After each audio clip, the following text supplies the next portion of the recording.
Where should I begin? I think we're going to begin with Indiana, guys. Indiana demolishes Oregon 55-22. That's all you need to know. Um, as an Alabama fan, you will not hear me come up here and say, I need everybody to apologize to Alabama. Nope, not going to say it. If Alabama fans are saying that, they need to be checked because that's not how we're supposed to react. Yeah, they're a really good football team. There's no doubt about it. I've watched a game and a half of Indiana this year. They're the best team in college football. After a game and a half of watching Indiana play, they're the best team in college football. There's no doubt about it. We can go through all the X's and O's. We can go through all the schematics and the coaching staffs and the players. The main thing you need to know, this team doesn't make any mistakes whatsoever. Offense is perfect. Defense is perfect. Special teams was perfect. O-line, D-line's perfect. Receivers catch the ball. Fernando throws the most perfect football I've ever seen. His passes are incredible. And he doesn't even throw much. It's insane, man. And I think the world is on notice. I put it to you like this. The SEC doesn't have a problem. The Big Ten doesn't have a problem. We have an Indiana problem. College football has an Indiana problem. It doesn't matter about the Big Ten, the SEC. It doesn't matter what conference you're in. That is a team to beat. And I don't know how they do it. I don't know how Curt Cignetti does it. He needs to be applauded for turning this program around in 18 months from the worst football program in like 100 years to being favored by 7.5 in the national championship against Miami, which they're playing in their home field. So you got to give credit where credit's due. I have no hate on Indiana. I love Indiana. I love Curt Cignetti. I love what's going on here, but we have a serious problem here. This team is going to be here for a long time, okay?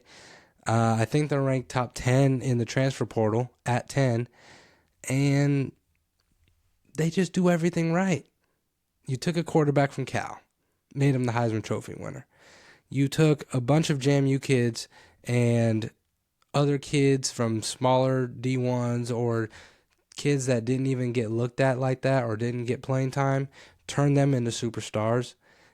They're so disciplined. They don't make any mistakes. And if you make mistakes, you are cooked. It's simple as that. Oregon was a very good football team. Now, you could say they had injuries. All that's fine and dandy. Same thing with Alabama. Good football team. That's probably the healthiest we've been since Missouri. It doesn't matter.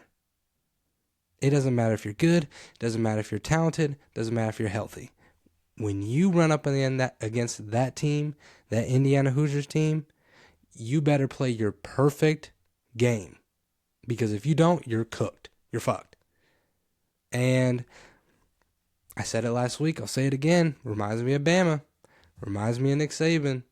Reminds me of balance attack, disciplined, beat the fuck out of everybody, and do it again. That's exactly what it reminds me of. And for me to be on the other side of that, it kind of gives me a perspective. I'm like, oh, Saban was actually like really good. Like I kind of took it for granted because we won all the time, 6 natties, all that's good. But when it happens to you and you see what the product of Nick Saban is doing to other teams, not only yourself, it's no fluke. It wasn't just like, Indiana just had a good game. You know, they got lucky. It was just, it was their time. It was their time. And then what they do to Oregon. hang 55 on the number 5 team in the nation. First play of the game was a pick six. Now, granted, I credit Oregon because they came back and scored a touchdown. They looked like, oh, it's going to be a game now. And after that, Fernando Mendoza and the offense just went down the field, scored 35 unanswered. Excuse me. 35 unanswered points. On a very good defense, by the way. They're unstoppable. They are unstoppable. They've been my favorite ever since they beat us. Nothing's changed. I think it just puts the world on notice now. Hey, you can go to these big time programs if you want. Go to Penn State, Florida, LSU, Michigan. Go. Have at it. Leave your smaller conference program or the team in the bigger conference, but lower in like ranking or competition. Leave them. Go to the big time school. That's fine. You want the resources? You got it. What Curt Cignetti is showing you, that it's not about the money. It's not about the resources. It's not about the blue blood, if you will. He literally believes he can take any program and turn it into a success because of his coaching. I fuck with it. I'm on board. I hope they succeed. I hope they win it all. It would be if Indiana wins the national championship, it will be the greatest college football story in the history of college football. Because let's just be realistic. This turnaround shouldn't have happened so fast. Indiana for football was non-existent. That's a basketball school. And not only are they just like, it isn't just like, this year is their year. Last year they were in the playoff too. And now this year, they're showing people, hey, remember what you guys said last year? It was a cool story. It was a cool moment. No, this is for real. Like, if I'm Curt Cignetti, I'm for real.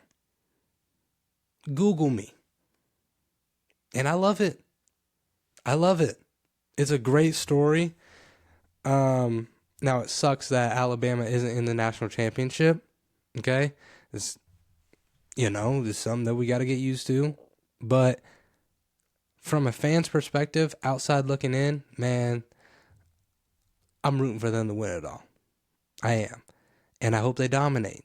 They're 7.5 point favorites to Miami, which we'll talk about. At home, take it.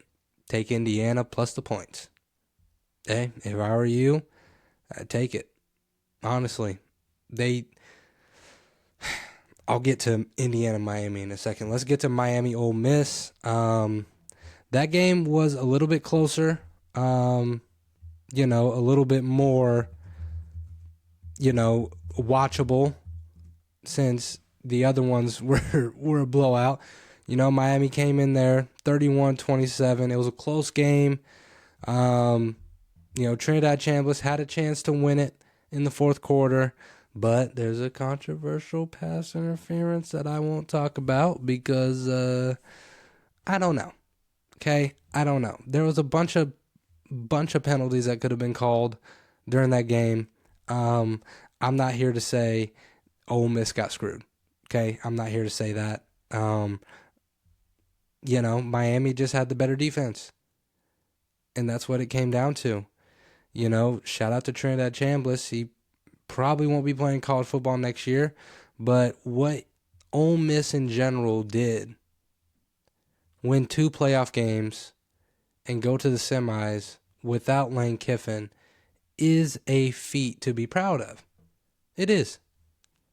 Now, I will say this, though. If Lane Kiffin was on that sideline, they win that game. I know you guys don't want to hear it. I know Ole Miss fans, every time they hear Lane Kiffin, it's just like Voldemort. Like, it's the name that shouldn't be spoken. I understand. He did y'all dirty. He left you to go with a better looking chick in LSU, and he thought there is no way I would be able to win a national championship at Ole Miss. I could do it at LSU because I can get better talent there. All that's fine and dandy. If he was on that sideline, though, you guys already know, Lane Kiffin would win that game. I guarantee you he would win that game. Okay? But that's beside the point. Ole Miss should be proud of themselves. Making it this far, a lot of people didn't have them, going this far. They had them beating Tulane because they already blew out Tulane. But they didn't have them beating Georgia. And they kept it close against a really good Miami team. Shout out to Miami. Shout out to Carson Beck. He's going to go play his third national championship. That defense is for real. They got a bunch of grown men. They're mean. And Carson, when he does play good, he shows out. He looks like a first-round draft pick. Tony, the running back, he's a dog. He's a dog. That whole defensive line. All dogs. But that game scared me because Miami made a lot of mistakes and they won the game. With Ole Miss, you can make mistakes and you can go on by. With A&M, you can make mistakes and you can go on by. Apparently with Ohio State, you can make mistakes and you can go on by. Unfortunately, there is a team in Bloomington, Indiana, where if you make one mistake, be prepared to be down 14 to 21 points. Quick.